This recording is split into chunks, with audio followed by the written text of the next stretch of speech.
హాయిగా ఉన్న అమెరికా జీవితం వదులుకొని ఆంధ్రప్రదేశ్ రాజకీయాల్లోకి ఎందుకొచ్చారు? పలువురు పోటీ పడిన Guntur TDP ticket NRI doctor పెమ్మసానికే ఎలా దక్కింది?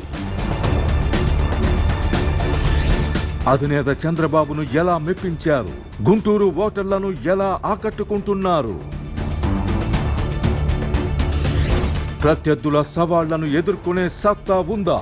మిత్రులను కలుపుకుపోయే లౌక్యం తెలుసా? గెలిస్తే గుంటూరు ప్రజలకు ఏం చేస్తారు? ఓడిపోతే రాజకీయాల్లో కొనసాగుతారా? గుంటూరు తెలుగుదేశం ఎంపీ అభ్యర్థి పెమ్మసాని చంద్రశేఖర్తో ఏబిఎన్ ఆంధ్రజ్యోతి ఎండి వేమూరి రాధాకృష్ణ బిగ్ డిబేట్ ఈరోజు రాత్రి 7 గంటలకు మీ ఏబిఎన్